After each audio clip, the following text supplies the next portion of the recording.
What to focus on after 70 to maintain strength, balance, and overall health. Senior health. Think walking every day is the ultimate key to staying healthy after 70? You're not wrong, but you're not entirely right either. As we age, our bodies change in ways that walking alone can't keep up with. Even if you're walking for an hour every day, you might still be losing strength, balance, or mental sharpness sometimes without even realizing it. The truth is, after 70, your body needs more than just steps. It needs a smarter, more intentional approach to stay strong, stable, and independent. In this video, you'll discover 7 essential habits that go beyond walking based on the latest science in aging, mobility, and long-term wellness. These are simple shifts that can help you live not just longer, but better. If you find this kind of content valuable, don't forget to hit subscribe and turn on notifications so you never miss an update from Practical Buddhism, your go-to space for aging well with wisdom and intention. Number 1, strengthen your legs through resistance training. After the age of 70, maintaining leg strength becomes crucial for preserving mobility and independence. A common misconception is that walking every day is enough to keep legs strong. While walking is beneficial for cardiovascular health and flexibility, it doesn't provide the resistance needed to maintain or build muscle mass, an essential factor in combating age-related muscle loss. At this stage of life, muscle decline accelerates, and without targeted exercises, basic functions like standing up, balancing, and moving around can become significantly more difficult. Resistance training, also known as strength training, is a powerful tool to protect your legs from becoming weak over time. The good news is, you don't need a gym membership or heavy weights to start. Simple at-home exercises can be incredibly effective. For example, bodyweight squats, slowly standing up and sitting down, activate major muscle groups in the thighs and hips. Seated leg raises, light resistance band exercises for the knees and hips, or standing heel raises to strengthen the calves are all great options. The most important factor isn't intensity, but consistency. Aim for at least 2 to 3 sessions per week. The benefits of building leg strength through resistance training are clear. Regular exercisers find it easier to rise from low chairs, climb stairs without getting winded, and maintain balance on uneven surfaces. More importantly, strong legs help prevent falls, one of the leading causes of serious injury in older adults. With stronger muscles, joints are better supported, and reflexes and balance improve. Above all, caring for your legs through resistance training is an act of gratitude toward your body. These legs have carried you through decades, walking, working, caring for loved ones. Now they deserve proper attention and support. Strength training is not just physical exercise, it's a way to preserve independence, dignity, and joy in later life. If this message resonates with you and you're interested in practical, mindful approaches to aging well, subscribe to Practical Buddhism for more insights, tips, and gentle motivation on living with strength and clarity. Number 2, improve balance and reflexes. One of the most critical elements for older adults to maintain safety and independence is good balance and quick reflexes in unexpected situations. Unfortunately, this is often overlooked, especially by those who walk daily and assume that's enough. While walking offers many benefits, it tends to involve rhythmic movement on familiar flat surfaces. It doesn't sufficiently engage the sensory systems and reflexes needed to respond swiftly to surprises like slipping, tripping over a threshold, or turning suddenly to avoid a collision.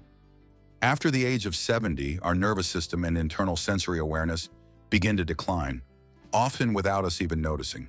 The body simply doesn't react as quickly as it once did, and just one moment of imbalance can lead to a serious fall. That's why intentional balance training is not just helpful, it's essential. The good news? Balance exercises are simple but powerful if practiced consistently. For instance, standing on one leg while brushing your teeth helps train single leg stability. Walking heel to toe in a straight line engages your vision, nerves, and leg muscles in harmony. Practices like Tai Chi, with its slow flowing movements, have been scientifically proven to improve balance and reduce the risk of falling. Other useful movements include slow, mindful marching in place, shifting your weight side to side, or gently turning your body while standing still. These small actions fine-tune your reflexes and sensory awareness. The benefits of balance training go beyond the physical. It restores confidence in everyday life. You'll worry less about slipping on stairs, stepping into the bathroom, or walking across slick floors. The confidence that you can react quickly, even to minor stumbles, is what truly unlocks freedom and a high quality of life in older age. In short, balance is a skill, and like any skill, it can be trained. Don't wait until you've lost it to start. Just a few minutes each day can protect you from preventable injuries and give you peace of mind. Because in many cases, one fall can steal years of health, but one good habit can give you a whole new chapter of vitality. Number 3, protect joints with low-impact exercise. As we age, our joints, especially the knees, hips, and ankles, become more vulnerable than ever. After decades of use, cartilage begins to wear down, joint fluid decreases, and each step can start to feel like added pressure on an already taxed skeletal system. That's why many people over 70 begin experiencing knee pain, hip fatigue, or stiffness and grinding in their joints during movement. Yet despite these signs, many older adults continue walking long distances daily on hard surfaces like concrete, believing it's the best way to stay healthy. Unfortunately, without incorporating the right kinds of movement, this well-intentioned habit can actually do more harm than good to aging joints. The truth is, more walking isn't always better, especially when done on unforgiving surfaces or with joints already showing signs of wear. At this stage, the key isn't to push harder, but to move smarter. Older adults should gradually shift toward low-impact exercises that keep the body active without putting undue stress on the joints. Swimming, for instance, is an ideal option. It boosts cardiovascular health and strengthens muscles, all while placing virtually no pressure on the joints. Similarly, using a recumbent bike, doing water aerobics, or engaging in gentle floor-based stretching exercises are all excellent alternatives. Even simple movements like hip circles, ankle rolls, or gently extending your knees while seated help maintain flexibility and reduce stiffness. The most important thing is to begin any activity with a light warm-up, wear supportive, cushioned footwear, and listen to your body. Don't try to push through the pain. If walking becomes uncomfortable, shorten your route, find softer surfaces, or switch to a more joint-friendly activity. It's vital to understand that movement at this stage of life isn't just about burning calories or staying in shape. It's about preserving your ability to live independently with less pain and greater safety each day. By taking care of your joints now, you can help prevent serious complications like arthritis, advanced degeneration, or even the need for joint replacement in the future. Joints aren't easily replaceable, but they can be protected for years to come if you treat them with care. That begins with choosing movement that matches your body's current stage, rather than simply walking more for the sake of it. Number 4, stimulate the brain through mental activity. When we talk about health in older age, most people think of physical activity, walking, exercise, or healthy eating. But there's another muscle just as important to train: the brain. After 70, staying mentally sharp, remembering clearly, and thinking logically isn't just a matter of luck. It's the result of intentional mental stimulation. Sadly, many people fall into a routine of repetitive daily activities, reading the newspaper, cooking, tidying up, without ever challenging themselves with something new. This puts the brain into a resting state, gradually dulling its flexibility and clarity over time. Here's a little-known truth. The brain can atrophy too, just like your muscles, if it's not exercised properly. Just as our arms and legs need resistance to stay strong, the brain thrives on novelty, curiosity, and challenge. Numerous studies have shown that people who regularly engage in mentally stimulating activities are less likely to experience cognitive decline, Alzheimer's, or late-life depression. The good news? You don't need to study advanced subjects or enroll in a formal course. Older adults can train their brains through simple, enjoyable activities woven into daily life. Try learning a new game like Sudoku or chess, writing a letter by hand, experimenting with a new recipe, or even picking up a few basic phrases in a foreign language. These small challenges activate parts of the brain responsible for language, memory, logic, and creativity, breaking the cycle of mental autopilot. In addition, joining group discussions, reading analytical books, journaling, or engaging in thoughtful conversations about your interests are excellent ways to keep the mind alert and alive. The key is to actively choose activities that require thinking rather than passively consuming content like endless TV or aimless scrolling through social media. Exercising the brain doesn't just preserve memory and cognition, it also boosts emotional well-being. There's a real sense of joy and accomplishment in learning something new. Most importantly, it helps us stay connected to the world around us. A curious, open-minded elder who embraces new experiences not only lives a more fulfilling life, but also becomes a source of inspiration for others. In other words, mental fitness is the golden key to a vibrant, meaningful old age, and it's never too late to start. If this message resonates with you, and you're interested in gentle, grounded ways to stay mentally and spiritually engaged as you age, subscribe to Practical Buddhism. We share simple insights and mindful practices to help you grow, learn, and live with purpose at every stage of life. Number 5. Support your heart through proper posture and breathing. Have you ever paused and asked yourself, does the way I breathe and carry myself each day really affect my heart health? It might not be something you've thought about before, but the truth is, your posture and breathing patterns play a far bigger role in cardiovascular health than most people realize, especially as we enter our 50s, 60s, and beyond, when the body begins to slow down and daily stress can accumulate. Learning how to breathe correctly and maintain proper posture becomes not just helpful, but vital to protecting your heart and overall vitality. Doctors now warn, after age 70, walking excessively, especially on hard surfaces, might not always be the best approach. Instead, there are smarter, more targeted habits we should focus on. One of the most powerful, yet often overlooked, is your breath. Practicing deep belly breathing, inhaling slowly and fully into the abdomen, and exhaling gently, has been shown to increase oxygen intake, lower blood pressure, and improve circulation.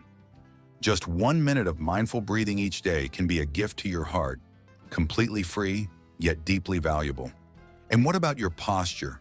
Slouching, rounded shoulders and a compressed chest restrict lung capacity, limiting your body's ability to take in oxygen efficiently. On the other hand, standing or sitting tall with relaxed shoulders, an open chest, and a soft belly allows your lungs to fully expand, making each breath more effective. Over time, this not only supports cardiovascular health, but also improves energy levels, focus, and mood, especially important as we age. So ask yourself honestly, am I breathing deeply or am I rushing through life on short, shallow breaths? Breath is the first thing we receive when we're born, and the last thing we give away. Yet somehow we forget to pay attention to it while we're alive. What if, starting today, you gave yourself a few minutes to breathe with intention and realigned your posture to support your body rather than working against it? As Henry David Thoreau once said, "What lies behind us and what lies ahead of us are tiny matters compared to what lives within us, and that within begins with something as subtle yet powerful as your breath. It connects body and mind, anchors you in the present, and holds the potential to transform how you feel, physically and emotionally." Don't wait for your body to send warning signs in the form of chest tightness or rising blood pressure. Caring for your heart doesn't start with medication or a doctor's appointment. It starts with the way you sit, stand, and breathe every single day. So today, how will you choose to breathe? Will you keep rushing on autopilot, or will you slow down, breathe deeply, and let your body find its rhythm again? If this message resonates with you and you're seeking down-to-earth, practical guidance to live with more clarity, health, and inner peace, subscribe to Practical Buddhism. Let's take small but meaningful steps together, starting with one mindful breath at a time. Number 6, maintain social connections and positive emotions. When we think about staying healthy as we age, most people jump straight to the usual suspects. Eat well, exercise regularly, get enough sleep. And yes, those are important. But there's one often overlooked factor that's just as vital, maybe even more so. It's your ability to stay socially and emotionally connected. Have you ever stopped to ask yourself, when was the last time I had a deep, meaningful conversation? When did I last laugh so hard it brought tears to my eyes? These moments aren't just emotionally fulfilling, they're biologically healing. Research shows that loneliness can be as harmful to your health as smoking 15 cigarettes a day. It raises your risk of depression, cognitive decline, heart disease, and even early death. On the flip side, people who stay socially active, whether it's joining a book club, chatting with a friend over coffee, or simply picking up the phone to reconnect, experience better mental health, stronger immune systems, and longer lives. Why? Because human connection fuels our nervous system, regulates our emotions, and gives the brain the stimulation it needs to stay sharp. As the great Maya Angelou once said, "People will forget what you said, people will forget what you did, but people will never forget how you made them feel." Every interaction is an opportunity to give and receive something deeply nourishing for the soul. This isn't just feel-good talk, it's backed by science. Social engagement reduces stress hormones like cortisol and increases brain activity in areas tied to memory, emotion, and problem solving. And here's something worth reflecting on. According to one of the longest studies on happiness from Harvard University, strong relationships, not wealth or fame, are the best predictors of long-term health and life satisfaction. That means meaningful connection isn't just a nice to have, it's a fundamental part of how we thrive as human beings. So if you're in your 50s, 60s, or beyond, don't wait until loneliness creeps in to reach out. Take initiative. Call an old friend. Join a community group. Attend a local event. Even something as small as a friendly chat with your neighbor can brighten your day and lift your spirit. Ask yourself, who can I connect with today? Nurturing your physical health matters, but nurturing your heart in both the literal and emotional sense is what keeps you truly alive. As Albert Schweitzer wisely said, a happy person is not a person in a certain set of circumstances, but rather a person with a certain set of attitudes. And one of the most powerful attitudes you can cultivate is openness to people, to conversations, to moments of shared presence. Number 7, get enough sleep and good quality sleep. What used to come effortlessly now becomes a nightly struggle. You might find yourself tossing and turning, waking up multiple times during the night, or rising before dawn, unable to fall back asleep. And maybe you've thought, well, that's just what happens with age. But let's pause right there, because sleep isn't something we simply lose over time. It's something we can protect, nurture, and even improve. As philosopher Thomas Dekker once said, sleep is that golden chain that ties health and our bodies together. So let me ask you, are you truly getting restful, restorative sleep? And if not, what might be standing in the way? Because here's the truth. No one feels their best when they're constantly tired, foggy, forgetful, or emotionally drained simply because they didn't sleep well the night before. One of the first and most powerful changes you can make is to establish a consistent sleep schedule. That means going to bed and waking up at the same time every day, even on weekends. When your body knows what to expect, your internal clock, circadian rhythm, begins to cooperate, making it easier to fall asleep and wake up naturally. Next, consider avoiding caffeine in the afternoon or evening. It might seem harmless to sip on tea or coffee around 4 or 5 p.m., but caffeine can linger in your system and disrupt the deep stages of sleep your brain and body need to recover. Your sleep environment also plays a crucial role. Transform your bedroom into a calming sanctuary. Dim the lights, reduce noise, and keep the temperature comfortable. Try adding soft elements like lavender essential oil or gentle meditation music to ease your body into a relaxed state. You don't need anything fancy, just an intentional routine that tells your brain it's time to rest. Did you know that good sleep not only improves memory but also enhances physical balance and coordination? According to research from Harvard, seniors who enjoy quality sleep have a significantly lower risk of falling, something we all want to avoid as we age. On top of that, sleep also helps regulate mood, reducing irritability, anxiety, and symptoms of depression, issues that are common but often overlooked in later years. So no, sleep isn't just about recharging. It's about preserving independence, brain health, and emotional well-being. If you've been brushing off poor sleep as a normal part of aging, it's time to reconsider. Instead of asking, "Why can't I sleep like I used to?" ask yourself, "What can I do today to invite better sleep tonight?" Every choice matters. Powering down your devices earlier, cutting out that late cup of coffee, or creating a bedtime wind-down routine may seem small, but together they signal that you're taking your health seriously. As Benjamin Franklin wisely said, "Early to bed and early to rise makes a man healthy, wealthy, and wise." No matter your age, quality sleep is the first step toward living each day more fully and joyfully. If messages like this speak to you, and you're seeking simple, practical, and inspiring ways to care for your body, mind, and spirit, subscribe to Practical Buddhism. You'll find meaningful lessons, gentle reminders, and down-to-earth wisdom to help you live strong, live slow, and live well, one mindful step at a time. Thanks for watching, and we look forward to seeing you in the next video.